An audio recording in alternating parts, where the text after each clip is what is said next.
Ou si vous voulez encore la célébration de l'unité, l'acte 1 de ces moments de retrouvailles des fils et filles d'Agbanyezo a eu lieu. Reportage à venir dans cette édition. Bonjour et bienvenue. Avez-vous déjà votre identifiant fiscal unique? Si vous n'en avez pas encore, eh bien, le processus d'immatriculation à l'IFU connaît une nouvelle approche. Pour vous y aider, la Direction générale des impôts revoit son système d'information. Elle met en effet en place un autre système de gestion fiscale. Ce système intégré de gestion des impôts et taxes vient donc modifier le processus d'immatriculation à l'identifiant fiscal unique utilisé jusque-là. Mylène Fanon et Bruno Rotepo nous en disent davantage à travers ce reportage. Un nouveau système de gestion fiscale dénommé SICTAS est enclenché. Ceci avec deux grandes innovations qui introduisent le nouveau module d'immatriculation. Il permettra non seulement de pallier les insuffisances de l'ancien système déjà évoqué, mais également que chaque contribuable immatriculé puisse disposer de sa carte. Une carte moderne d'une validité de 10 ans pour les personnes physiques et sans date de péremption pour les personnes morales. Pour rendre cette immatriculation plus efficace, pour pouvoir atteindre nos objectifs, on a revu le système d'immatriculation qui est accompagné d'une carte PVC éditée en 20 minutes. L'immatriculation à IFU consiste à attribuer un numéro d'identification fiscale à tout contribuable, personne physique ou morale, ayant des obligations vis-à-vis de l'administration fiscale. Une immatriculation rendue possible grâce au projet d'appui à l'accroissement des recettes intérieures du Bénin. Notons qu'une fois que le système informatique mis en exploitation est approprié par les informaticiens de la DGI, son utilisation pourra être étendue à volonté aux autres structures de la DGI. La stratégie de renforcement des capacités constitue un élément majeur de l'approche d'intervention du projet. Elle vise le changement des pratiques professionnelles et de gestion en cours dans le but de rendre le personnel de la Direction générale des impôts plus performant et plus apte à répondre aux attentes et besoins des contribuables et autres partenaires de la DGI. Les contribuables disposent d'une période transitoire de 6 mois pour procéder au remplacement de l'attestation d'immatriculation IFU. La nouvelle carte entre en vigueur ce mardi 18 avril. C'est une sortie médiatique à valeur de clarification, celle effectuée par le directeur général des douanes, des droits indirects et ses collaborateurs qui se sont prononcés sur le PVI nouvelle génération. Les disciples de Saint-Mathieu sont donc montés au créneau pour apporter leur version sur la polémique qui enfle au sujet de cette réforme du système portuaire. C'était au cours d'un point de presse que Huguette Ondelou a suivi pour nous. Principal sujet abordé au cours de ce point de presse, le programme de vérification des importations nouvelle génération. Il s'agit pour le directeur des douanes et droits indirects et ses collaborateurs de clarifier les contours de la relance du PVI. Nous portons les attributs de la République.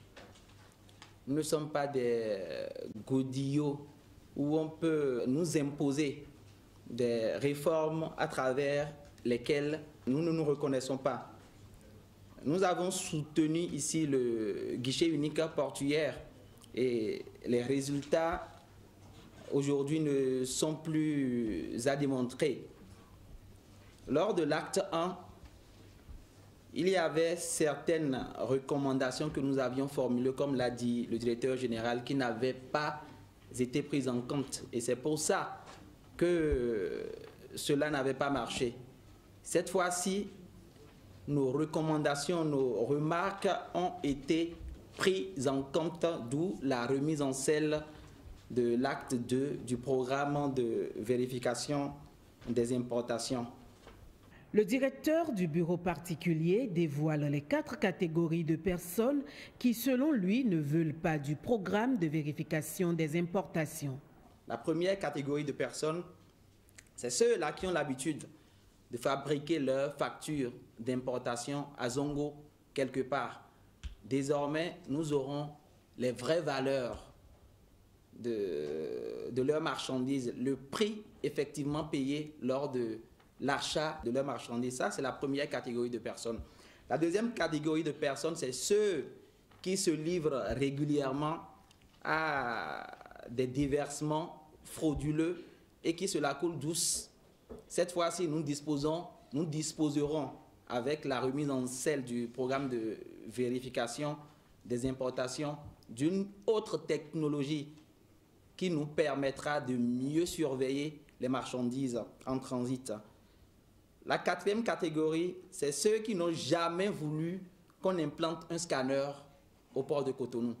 Non seulement nous disposerons des scanners au port de Cotonou, mais nous en disposerons également au niveau des frontières terrestres. La quatrième et dernière catégorie de personnes, ça se comprend, c'est ceux qui importent les produits de grande consommation. Et ça, c'est à juste titre. C'est pour ça que eux, leur problème est désormais réglé. Autre sujet abordé au cours de ce point de presse, l'affaire de cocaïne qui opposait la société Kadjaf à l'État béninois. Je voudrais, pour cette affaire qui a sali notre pays, et jusqu'à ce qu'on est aujourd'hui sur la liste des pays à risque, je voudrais que la société manutentionnaire, c'est-à-dire la société Komanessa, vienne dire à la face du monde, puisse venir nous dire quel est le numéro du plomb qui a suivi le conteneur, le numéro du plomb avec lequel ils ont réceptionné le conteneur le 26 octobre 2016. C'est très important, DG. Et je voudrais respectueusement vous demander s'ils ne le font pas, puisque l'appel, on le fait à travers la presse, si ce n'est pas fait, que la société Coman soit saisie officiellement par un courrier pour qu'on ait la vérité. L'autre chose, la société Socotrac, c'est-à-dire le terminal, la société gestionnaire du terminal à conteneurs, si, devant les preuves que nous avons apportées, si elle détient des preuves contraires, je crois l'administration des douanes est favorable à un débat contradictoire avec documents à l'appui, et ce serait un débat public, relayé par tous les organes de presse, pour que nos populations puissent comprendre enfin et qu'on puisse mettre fin dans notre pays à l'intoxication, à la manipulation de l'opinion publique et à la désinformation. Voilà qui relance le débat. Allez, on sort maintenant de l'enceinte portuaire et on se rend à la préfecture de Cotonou qui tient sa 4e conférence administrative départementale. Directeurs départementaux et autres responsables sont mobilisés autour des préfets de l'Atlantique et du littoral pour réfléchir sur le rôle des départements dans la réalisation de la vision du gouvernement. Yves Agodopessi et Jean-Claude James nous font le point. En face des préfets de l'Atlantique et du littoral, les différents responsables qui interviennent dans la gestion des 2 départements. À l'origine, la 4e conférence administrative départementale, CAD. La conférence administrative départementale, faudrait-il encore le rappeler, est le gouvernement du département.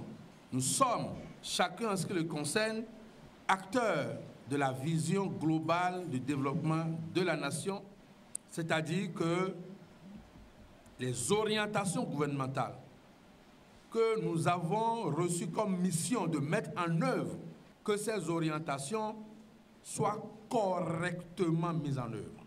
Au menu de cette CAD, le diagnostic global du système sanitaire, l'adoption du compte-rendu de la 3e conférence, l'appréciation du niveau d'exécution du PTA des 2 départements et bien d'autres sujets. Mais le cas des éternels absents à ce genre de rencontres s'invite dans les débats.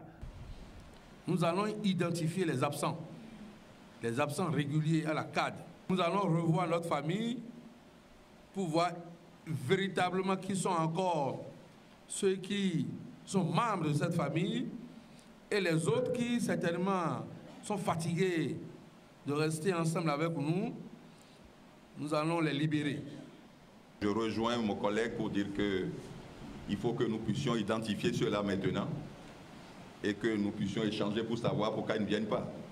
Notre raison d'être, vous le savez, c'est le bien-être des populations.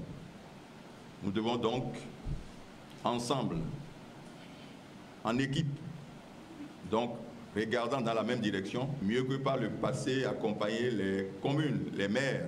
Des recommandations sont attendues pour permettre à ces 2 départements de mieux accompagner la vision du nouveau départ.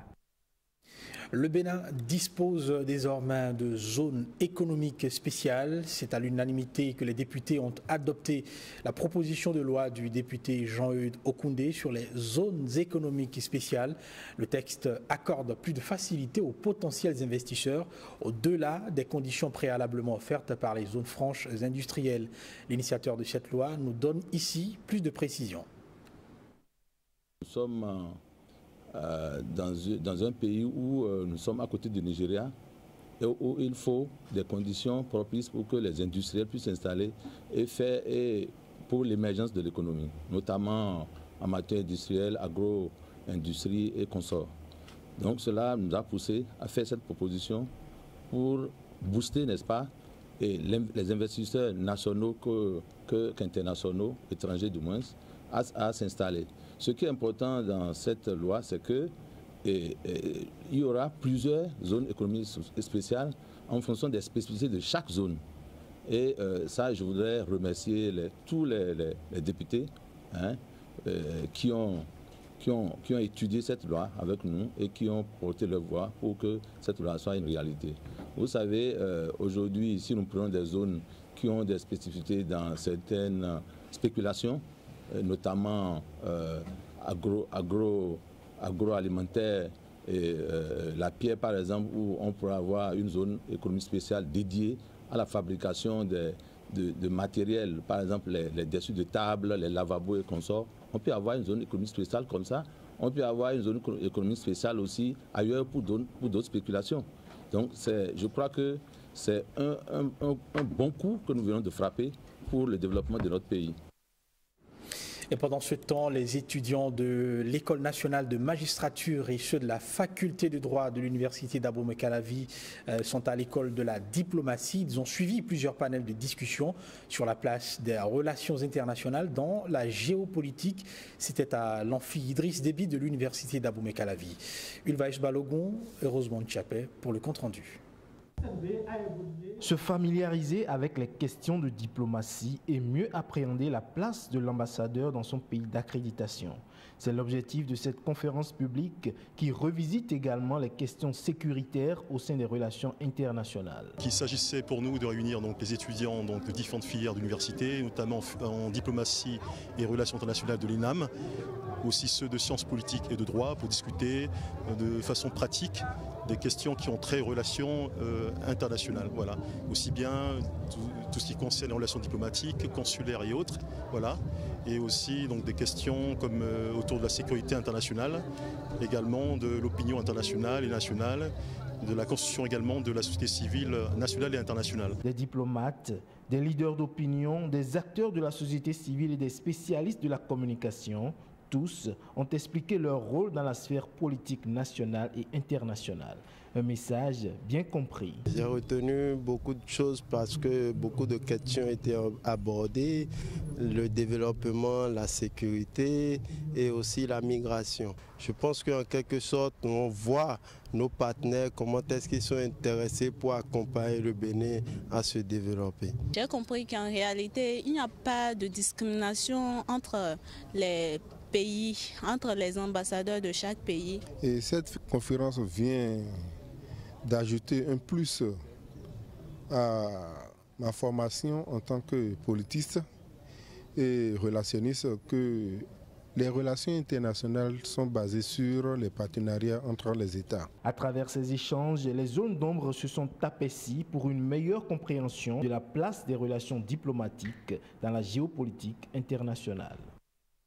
On reste avec les jeunes, mais on parle de francophonie cette fois-ci. Le secrétaire permanent de la francophonie au Bénin informe les jeunes sur les opportunités que leur offre l'Organisation internationale de la francophonie. C'est à travers une séance d'échange qui s'est déroulée au ministère des Affaires étrangères. Evrad Anani, Ulvaïch Balogun et Dine Bouraïman. former les jeunes et renforcer leurs capacités dans leur domaine de prédilection. Par le biais d'un test disponible en ligne sur le site www.jeunesse.francophonie.org, les jeunes cadres béninois peuvent bénéficier des actions de l'Organisation internationale de la francophonie. J'ai été sélectionnée pour le poste d'assistante de programme négociation internationale sur l'environnement et le développement durable à l'Institut de la francophonie pour le développement durable qui est basé à Québec au Canada. Et dans ce cadre, pendant 12 mois, j'ai travaillé sur les conventions liées au climat, à la désertification, à la biodiversité. Pendant 12 mois, nous avons payé son billet d'avion. Nous lui avons donné une indemnité mensuelle, un petit salaire qui lui a permis de vivre décemment. Et pendant 12 mois, elle a eu la possibilité de travailler avec les meilleurs spécialistes et experts du monde en matière de développement durable. Avec comme maître mot la transparence, le directeur de l'éducation de l'OIF rassure. Dans quelques jours, on va annoncer les postes qui sont disponibles et qui seront comblés par les meilleurs. Il n'y a pas de favoritisme, c'est une compétition ouverte. C'est les meilleurs qui l'emportent, chacun a ses chances. Ce programme du volontariat international est l'un des projets de la francophonie qui permet aux jeunes de mettre leurs compétences et leur savoir-faire à la disposition de l'espace francophone. L'ensemble des offres sera lancé le 24 avril prochain. Et à Natitingou, d'autres jeunes, ceux de l'Atakora, parlent d'entrepreneuriat. Ils ont échangé avec les responsables du FNPEJ sur les opportunités d'affaires et surtout sur la nécessité de disposer d'un bon plan d'affaires. C'est un apport du Fonds national de promotion de l'entreprise et de l'emploi des jeunes que saluent les participants. Abdoulofou Idrissou et Ousmane Baparapé nous restituent l'essentiel des travaux. Face à la précarité de l'emploi, la jeunesse de l'Atakora, à travers l'association des jeunes unis pour le futur, prend son destin en main. Qui peut nous accompagner dans l'entrepreneuriat ou avoir les moyens pour entreprendre? Telles sont les questions que bon nombre de jeunes comme moi se posent. Si c'est vous qui prenez l'initiative d'échanger entre vous jeunes, je crois que c'est un atout.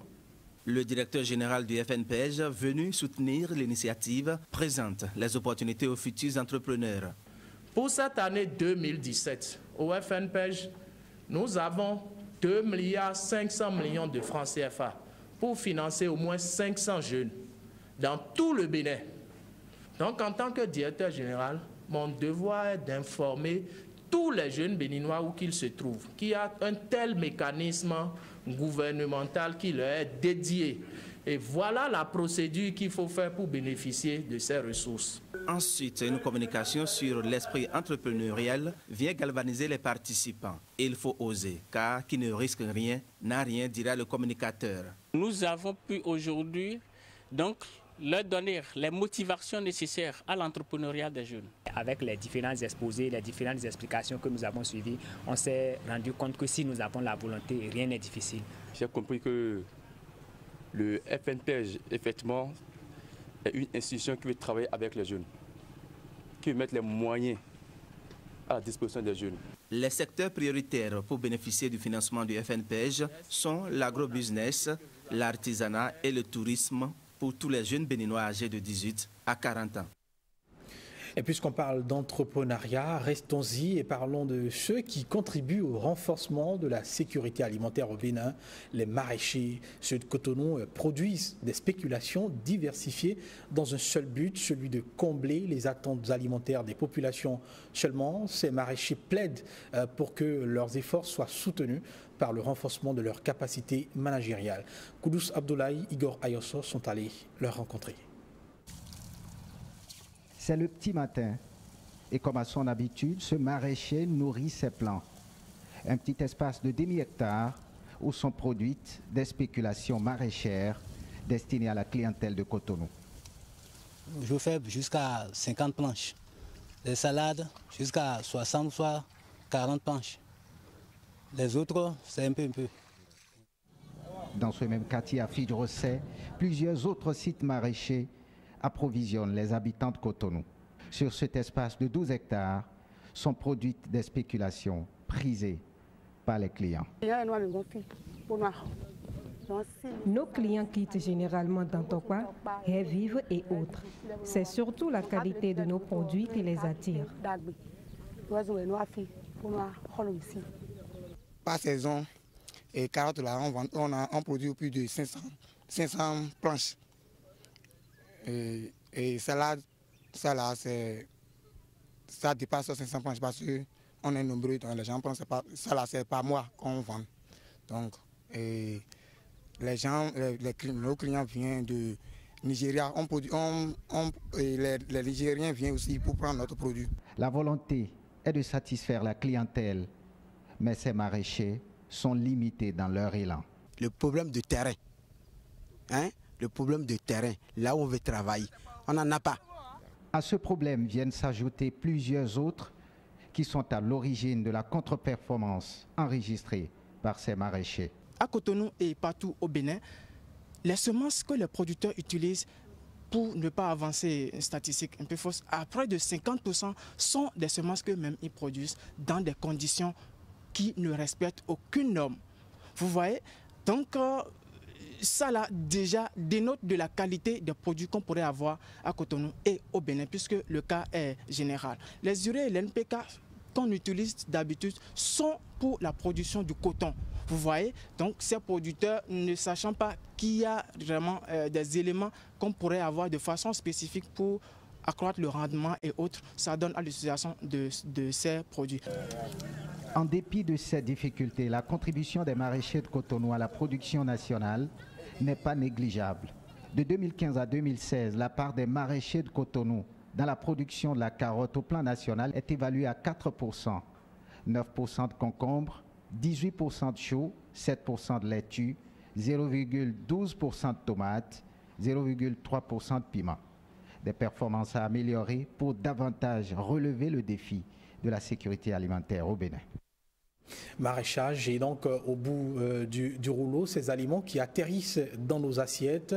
En parlant justement d'alimentation, vous savez, une alimentation saine et équilibrée garantit une très bonne santé. C'est du moins ce que s'accordent à dire les spécialistes de la nutrition. Mais question, respectons-nous toujours les règles d'hygiène en la matière? Quelles mesures préventives pour éviter les maladies en rapport avec l'alimentation? Précieuse Akwehonou et Ramatou Lawani ont mené l'enquête. L'alimentation est nécessaire au bien-être et à la santé.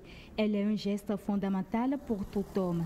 Un geste qui parfois peut se révéler fatal lorsque toutes les dispositions ne sont pas prises pour assurer la qualité des aliments que nous mangeons.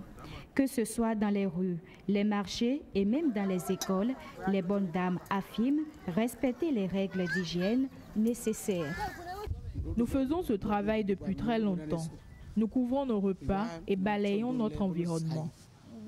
Nous devrions entretenir les repas comme nous le faisons chez nous à la maison parce que ceux à qui nous vendons sont des êtres humains. Nous lavons nos plats correctement.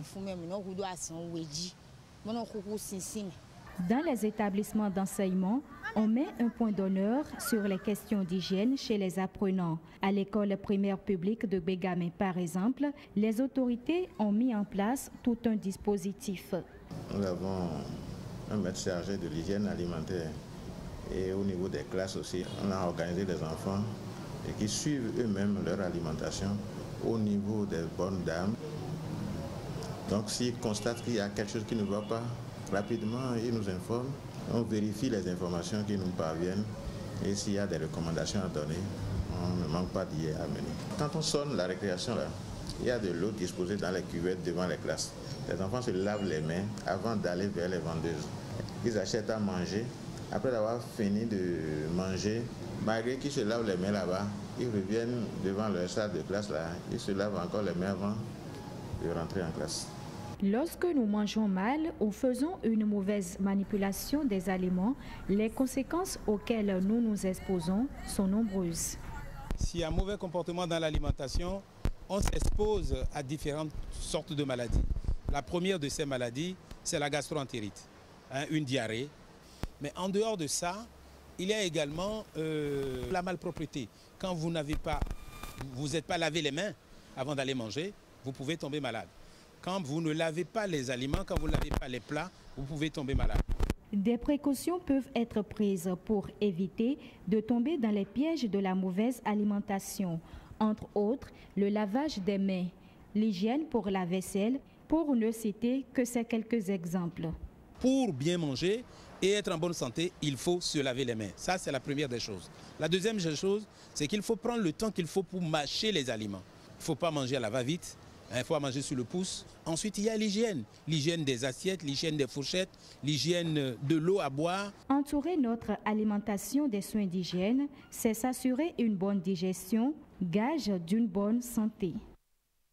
Dernier acte pour boucler cette édition, on a célébré à Gbanyezou, dans le département du Zou, la première édition des retrouvailles des filles et fils de cette commune. L'événement dénommé Kandoncha est une rencontre annuelle qui se veut tournante dans les différents arrondissements de la commune et qui prône entre autres l'unité et la solidarité au sein des fils et filles d'une même localité. Et pour cette toute première édition, c'est l'arrondissement central qui a abrité les manifestations. Reportage Emerida Pensoton. Kandoncha, une initiative longuement mûrie qui enfin se concrétise. Kandoncha en fond pourrait être traduit comme « Unissons-nous ». Nous sommes dans la commune d'Agbanyezou, précisément ici au CEG de la commune, lieu choisi par les filles et fils natifs de la commune d'Agbanyezou et éparpillés un peu partout sur le territoire pour se retrouver, mieux se connaître, fraterniser et parler du développement de leur localité. C'est cela le Kandoncha. Kandoncha qui veut dire l'union et l'unité, la solidarité entre les filles et fils d'Agbanyezou. On est venu ici, on a vu des gens que nous côtoyons à Cotonou tous les jours, sans savoir que c'est un frère. Nous avons vu des gens qui sont tout le temps sur notre chemin, qu'on salue ou qu'on ne salue pas. Donc on a vu, on s'est salué, on s'est serré entre les mains. Et aujourd'hui, on sait désormais que c'est notre frère. Nous voyons que Agbanyezou est largement bien représenté sur l'échiquier national. Et au lieu de nous enrougir, nous nous employons parce que nous ne nous connaissons pas assez pour mieux nous aimer et mieux nous rendre service. 3 jours durant, diverses activités ont occupé les participants. Hommage aux différents dignitaires de la commune. Messe d'action de grâce et de demande de protection pour tous les fils et filles de la commune. Communications et débats pour réfléchir sur les questions qui minent le développement de cette localité. Pour venir à Agbanyezou ici, vous avez vu, il n'y a pas un seul pavé à Agbanyezou. Que quelqu'un soit d'un bord politique, d'une obédience religieuse, que tout le monde vienne pour qu'ensemble on parle d'Agbanyezou, qu'on parle du développement d'Agbanyezou. Agbanyezou, dans sa richesse, veut contribuer à la richesse nationale. Dans sa diversité, veut contribuer à la diversité nationale. Dans son union, veut contribuer à l'unité nationale. Je voudrais vous en féliciter et vous en remercier.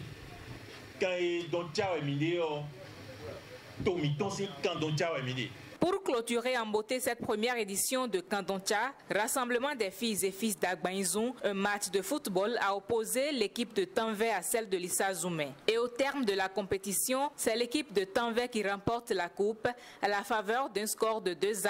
Les participants ont exprimé leur satisfaction à l'issue des 3 jours de vie commune et promettent mieux s'investir pour le rayonnement de leur terre natale, Agbanyezou. Mais voilà, fin de ce journal. Merci de l'avoir suivi. Bel après-midi à tous et surtout, prenez soin de vous.